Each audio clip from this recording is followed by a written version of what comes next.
नमस्कार दोस्तों, पीके साहब इंग्लिश क्लासेस में फिर से आपको एक बार स्वागत है। और आज मैं ये आर्टिकल चैप्टर नंबर 3 में पढ़ाने जा रहा हूँ use of article according to the context. यानी कि अब हम आर्टिकल को पॉइंट बाय पॉइंट पढ़ेंगे, एक एक करके पढ़ेंगे कि कहाँ इसको प्रयोग करना है, कैसे करना है और कैसे इसका मेनली यूज किया जाता है। तो नंबर 1 में देखिए लिखा हुआ है ए एन का प्रयोग सिंगुलर काउंटेबल नाउन के पहले होता है। तो मेनली जो है कि हम इसका डिस्कस पहले भी कर चुके थे और बता भी चुके थे आप लोगों को कि ए एन का प्रयोग सिंगुलर काउंटेबल नाउन के पहले होता है। दूसरा पॉइंट है इसका प्रयोग, याद रखें, इसको भूले नहीं। सबसे पहले बात है कि आप कितना भी पढ़ लीजिए, लेकिन अगर आप पॉइंट को याद नहीं रखिएगा तो आप भूल जाइएगा।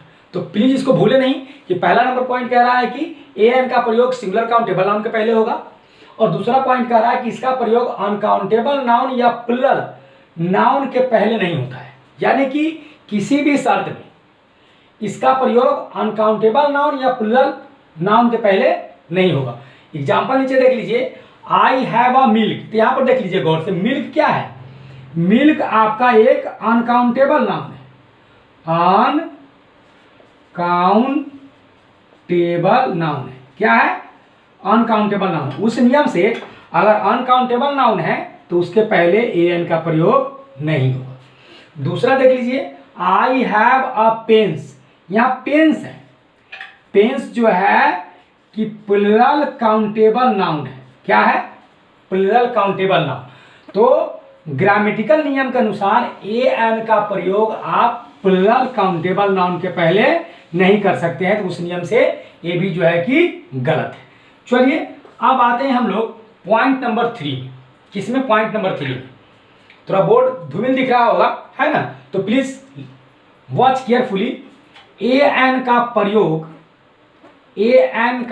प्रयोग किसी नाउन को अनिश्चित करने के लिए किया जाता है। यानी आप अगर किसी भी नाउन के पहले ए एन लगा देते हैं तो आपके न चाहते हुए भी अनिश्चित हो जाता है। आप चाहे जितना भी कोशिश करें, अगर आप किसी भी सिंगुलर काउंटेबल नाउन के पहले अगर ए एन लगा देते हैं तो वो निश्चित रूप से क्या हो जाता है? अनिश्चित हो जाता है। जैसे आई सॉ ए बेगर। यहां पर देखिए, मैंने एक बेगर को देखा। मैंने एक बेगर को देखा, अर्थात बेगर को मैं नहीं जानता हूं कि कौन था, कहां से आया था या क्या था, है ना? सिंपली उसका एक और एग्जाम्पल ले लीजिए, आई सॉ ए बॉय। मैंने एक लड़का को देखा। तो बॉय के पहले आप ए लगाए। क्या लगाए हैं? ए लगाए हैं। तो ए लगाने का अर्थ हो गया कि आप उस लड़का के बारे में कुछ भी नहीं जानते हैं, उसका कोई आइडेंटिटी आपके पास नहीं है, वो क्या है, कहाँ रहता है, आप कुछ नहीं जानते। लेकिन बाय मिस्टेक कभी कभी टीचर हमसे बोलते हैं कि क्या लिखो, I am reading a book.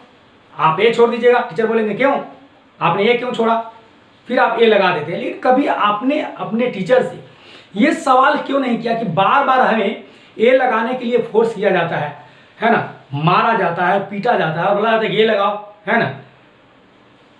टीचरों, जो हमारे सहपाठी टीचर लोग हैं, जो हमारे भाई लोग पढ़ाते हैं मार्केट में, है ना, जिस प्रोफेशन से जुड़े हुए हैं, मैं बोलूंगा कि डांटने से, मारने से प्रॉब्लम का सोल्यूशन नहीं होता। सोल्यूशन है कि आप अगर बोल रहे हैं कि भाई ये लिखे हो I am reading a book, वहां पर ए लगाओ, लेकिन क्यों लगाओ?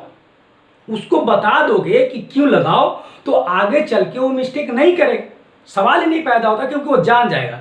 लेकिन जब तक ये नहीं जानेगा कि मैं ये क्यों लगा रहा हूं, किस लिए लगा रहा हूं, तब तक वो गलती को बुढ़ापे तक करता रहेगा, मिस्टेक करता ही रहेगा। इसमें कोई दो राय नहीं है।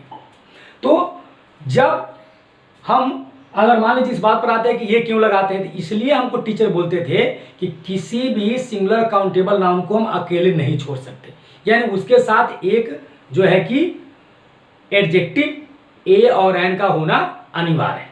ए एन को होना चाहिए। अगर ए एन को छोड़ दे रहे हैं तब वो जाकर जो है कि नाउन डेफिनिट हो जाता है। यानी ये नहीं लगा तो आपने इंडेफिनिट नहीं किया, जब इंडेफिनिट नहीं किया तो डेफिनिट हो गया। तो इसलिए प्लीज डोंट फॉरगेट, है ना, रिमेंबर कि कभी भी अगर सेंटेंस निर्माण करें तो सिंगुलर काउंटेबल नाउन के पहले ए एन लगाकर उसे आप जो है कि अनिश्चित कर दें, इंडेफिनिट कर दें। और नहीं तो आप जानते हैं तो द लगाएं, जानते हैं तो द लगाएं।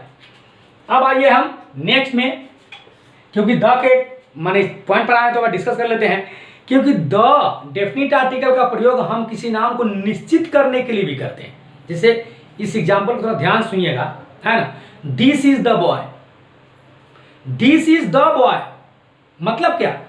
दिस इज द बॉय मतलब कि ये वही लड़का है। आप कह रहे वही लड़का है, इसका मतलब लड़का आपके सामने सेकेंड टाइम आया है। आज जब कहा गया है कि जब कोई एक नाउन सेकेंड टाइम आपके सामने आता है तो नाउन डेफिनिट हो जाता है और द ले लेता है। तो या तो आप द लगाइए या नहीं तो एन लगाइए, दोनों में से एक विकल्प आपके सामने रहना चाहिए। अब आते हैं हम दूसरे नियम से, हमने बेगर को अनिश्चित कर दिए। अब 4 नंबर पॉइंट में देखिए, कहा गया है कि प्रॉपर नाउन के पहले यदि एन लग जाए तो उसका अर्थ है ना कोई होता है। कोई मतलब एनी, कोई मतलब एनी होता है। क्या होता है? एनी। आप कोई मत समझ लेना है कि पीके सर बोले कोई होता है, कोई होता है, जाकर कोई बोल देना, मतलब कि कोई, एनी। जैसे आप जनरली सुनिएगा कि प्रॉपर नाउन के पहले एन नहीं लगता। लगता है मेरे भाई, मैंने आर्केमिस्ट में पढ़ी, मैं भी कंफ्यूज हो गया, है ना। लगता है, लेकिन लगने के बाद क्या होता है, जरूरी है कि लगने के बाद उस प्रॉपर नाउन का पूरा सेंस ही बदल जाता है। तो क्या बदलता है?